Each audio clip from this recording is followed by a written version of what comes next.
جنت کے پھل اور میوے جنت والوں کو نعمت کے طور پر اور لذت حاصل کرنے کے لیے پھل بھی دیے جائیں گے اور میوے بھی دیے جائیں گے۔ قرآن شریف میں جگہ جگہ اس کا ذکر کیا گیا ہے۔ مثال کے طور پر سورہ صاد میں اللہ عز و جل فرماتے ہیں کہ متکئین فیہا یدعون فیہا بفاکہۃ کثیرۃ وشراب، وہ ان باغوں میں تکیے لگائے ہوئے ہوں گے اور وہاں بہت میوے اور پینے کی چیزیں منگائیں گے۔ اسی طرح سورہ یاسین میں اللہ نے فرمایا لہم فیہا فاکہۃ ولہم ما یدعون، ان کے لیے وہاں میوے ہیں اور جو کچھ طلب کریں وہ سب ہے، یعنی ہر قسم کے میوے ان کے لیے موجود ہوں گے اور لذت و خواہش کی چیزیں میں جو کچھ بھی وہ طلب کریں گے وہ سب حاصل کر دیا جائے گا۔ سورہ واقعہ میں میوے کا ذکر فرماتے ہوئے اللہ عز و جل فرماتے ہیں وَفَاكِهَةٍ كَثِيرَةٍ لَا مَقْطُوعَةٍ وَلَا مَمْنُوعَةٍ، اور یہ جو اصحاب الیمین ہے نا، انہیں کثیر میوے دیے جائیں گے، یہ کثیر میووں میں ہوں گے جو نہ ختم ہوں گے، نہ ہی کوئی روک ٹوک ہوگی کہ بھئی اتنا نہیں کھا سکتے اتنا نہیں کھا سکتے۔ اچھا، پھر سورہ دہر میں اللہ عز و جل فرماتے ہیں وَدَانِيَةً عَلَيْهِمْ ظِلَالُهَا وَذُلِّلَتْ قُطُوفُهَا تَذْلِيلًا، اور وہاں پر یہ حالت ہوگی کہ ان پر سائے جھکے ہوئے ہوں گے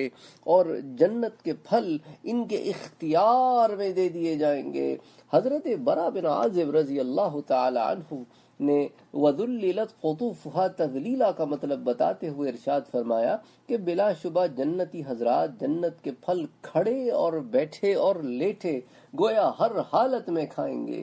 اس حدیث کو امام بیہقی نے بھی روایت کیا ہے اور یہ الترغیب والترہیب میں امام منذری نے بھی اس کو روایت کیا ہے۔ مفسر ابن کثیر لکھتے ہیں کہ جب کوئی جنتی پھل لینا چاہے گا تو پھل اس کے قریب آ جائے گا اور ٹہنی سے اس طرح لٹک آئے گا کہ گویا وہ سننے والا فرما بردار ہے۔ جنتی کھڑا ہوگا تو پھل اس کے ساتھ اوپر کو اٹھ جائیں گے اور اگر بیٹھے یا لیٹے گا تو اس کے ساتھ ساتھ چلے آئیں گے۔ سبحان اللہ سبحان اللہ سبحان اللہ۔ صاحب معالم التنزیل وجن الجنتین دان کی تفسیر میں لکھتے ہیں کہ حضرت عبداللہ ابن عباس رضی اللہ تعالی عنہ نے فرمایا کہ جنت میں پھل کا درخت اللہ کے دوستوں یعنی جنتیوں کے قریب خود آ جائے گا، چاہیں گے تو کھڑے ہو کر پھل توڑ لیں گے اور چاہیں گے تو بیٹھے ہی بیٹھے لے لیں گے۔ حضرت قتادہ رضی اللہ تعالی عنہ نے فرمایا کہ جنتیوں کے ہاتھ نہ دوری کی وجہ سے پھلوں سے محروم ہوں گے نہ کانٹوں کی وجہ سے، کیونکہ درخت خود قریب آ جائیں گے اور کانٹے دار بھی نہ ہوں گے۔ لا يرد ایدیہم عنہا بعد ولا شوک، قرآن شریف میں جنتی کھجوروں، انگوروں، اناروں، کیلوں اور بیروں کا ذکر تو نام لے کر وارد ہوا ہے اور ان کے علاوہ بے انتہا پھلوں کی قسمیں ہوں گی۔ حضرت عبداللہ ابن عباس رضی اللہ تعالی عنہ نے فرمایا کہ دنیا کا کوئی میٹھا اور کھٹا پھل ایسا نہیں جو جنت میں نہ ہو، حتیٰ کہ حنظل وہ بھی ہوگا۔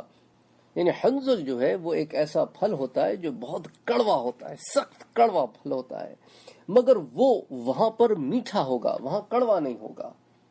اچھا، یہ جو حضرت عبداللہ ابن عباس کا قول ہے یہ ذکر البغوی ہے، یہ کتاب ہے ذکر البغوی، یہ اس میں تفسیر سورہ رحمان کے ضمن میں یہ بات آئی ہے۔ اچھا، سورہ محمد میں ارشاد ہوتا ہے وَلَهُمْ فِيهَا مِن كُلِّ الثَّمَرَاتِ وَمَغْفِرَةٌ مِّن رَّبِّهِمْ، یعنی ان کے لیے وہاں ہر قسم کے پھل ہوں گے اور ان کے رب کی طرف سے بخشش ہوگی۔ سورہ بقرہ میں اللہ عز و جل فرماتے ہیں وَبَشِّرِ الَّذِينَ آمَنُوا وَعَمِلُوا الصَّالِحَاتِ أَنَّ لَهُمْ جَنَّاتٍ تَجْرِي مِن تَحْتِهَا الْأَنْهَارُ، اور آپ صلی اللہ علیہ وآلہ وسلم آپ خوشخبری سنا دیں ایسے لوگوں کو جو ایمان لائے ہیں اور نیک عمل کیے ہیں اس بات کی کہ ان کے لیے بہشتیں ہیں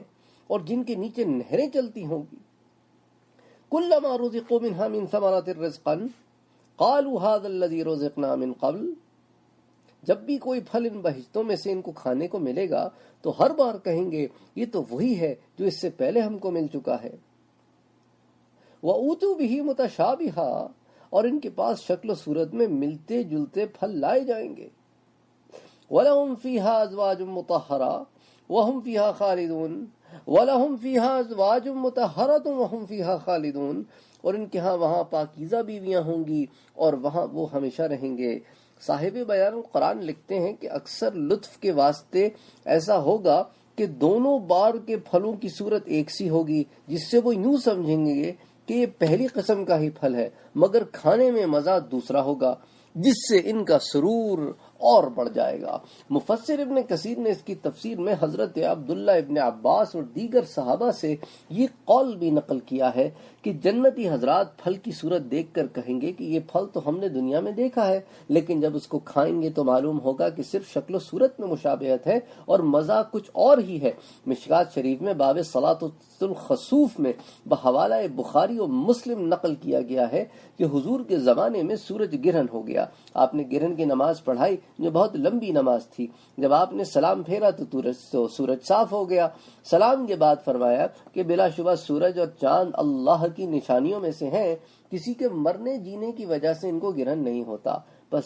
جب تم چاند سورج کا گرہن دیکھو تو اللہ کا ذکر کرو۔ صحابہ نے عرض کیا یا رسول اللہ، ہم نے دیکھا کہ نماز پڑھتے ہوئے آپ نے اپنی اسی جگہ کھڑے کھڑے کچھ لینا چاہا، پھر ہم نے دیکھا کہ آپ پیچھے ہٹ گئے، یہ کیا بات تھی؟ حضور نے جواب میں فرمایا کہ میں یہیں کھڑے کھڑے جنت دیکھ رہا تھا، لہٰذا میں نے اس میں سے ایک خوشہ لینے کا ارادہ کیا، اور اگر میں ایک خوشہ لے لیتا تو جب تک دنیا باقی رہتی تم اس میں سے کھاتے رہتے۔ اس حدیث سے اندازہ ہو سکتا ہے کہ جنت کے پھل کتنے بڑے ہوں گے، اور جو چیز جنت کی ہے وہ کبھی ختم نہیں ہوگی، ختم کبھی بھی نہیں ہوگی، اسی لیے لوگ اس کو جتنا استعمال کرتے رہیں گے وہ پھر پہلی جیسی ہو جائے گی، اسی لیے کہا کہ جب تک دنیا باقی رہے گی تم کھاتے رہتے۔ حضرت ابو سعید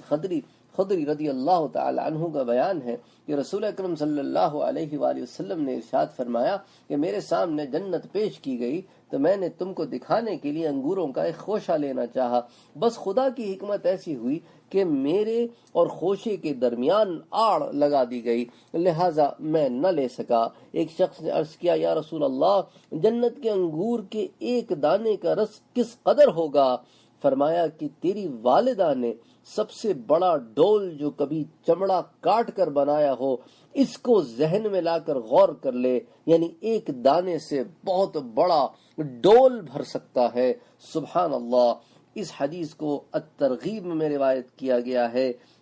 اور اس کو ابی یعلا نے باسناد حسن روایت کیا ہے۔ حضرت عبداللہ بن ابی الحزیل رضی اللہ تعالی عنہ کا بیان ہے کہ ہم حضرت عبداللہ بن مسعود رضی اللہ تعالی عنہ کے ساتھ شام میں یا عمان میں تھے،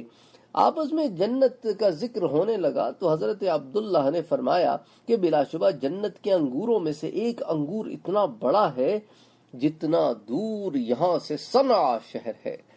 اس حدیث کو الترغیب و الترہیب میں روایت کیا گیا ہے اور اس کے راوی ابن ابی دنیا ہیں۔ اسی طرح حضرت عبداللہ ابن عباس سے مروی ہے کہ جنت کی کھجوروں کی لمبائی 12 ہاتھ ہے اور ان میں گھٹلی نہیں ہے۔ اس کو بھی الترغیب و ترہیب میں امام منذری نے روایت کیا ہے، اور یہ روایت کیا ہے ابن ابی دنیا سے۔ ایک مرتبہ حضور کی خدمت میں ایک صحابی آئے جو دیہات کے رہنے والے تھے، انہوں نے عرض کیا یا رسول اللہ، قرآن میں اللہ نے ایک ایسے درخت کے متعلق جو تکلیف دینے والا ہے یہ خبر دی ہے کہ وہ جنت میں ہوگا۔ حضور نے فرمایا کہ وہ کون سا درخت ہے؟ انہوں نے عرض کیا بیری کا درخت ہے جس کا سورہ واقعہ میں ذکر ہے، کیونکہ بیری کے درخت میں کانٹے ہوتے ہیں اس لیے تکلیف دیتا ہے اور پھل توڑنے میں زحمت ہوتی ہے۔ یہ سن کر حضور اکرم صلی اللہ علیہ وآلہ وسلم نے فرمایا کہ اللہ تعالیٰ نے فی صدر مخدود یعنی بغیر کانٹوں کی بیریاں نہیں فرمایا؟ بلا شبہ ان بیریوں سے ایسے پھل نکلتے ہیں جن کے پھل کے پھٹ جانے سے 72 رنگ کے کھانے نکل پڑتے ہیں، ایک رنگ دوسرے کے مشابہ نہیں ہوتا۔ سبحان اللہ، سبحان اللہ۔ اس کو بھی ابن ابی دنیا نے باسناد حسن کے ساتھ روایت کیا ہے فی الترغیب والترہیب میں۔ مفسر ابن کثیر سورہ رعد کی آیت اکولھا دائم وظلھا کی تفسیر میں لکھتے ہیں کہ جنت میں میوے اور کھانے پینے کی چیزیں ہمیشہ رہیں گی، نہ ختم ہوں گی نہ فنا ہوں گی۔ پھر ایک روایت بحوالہ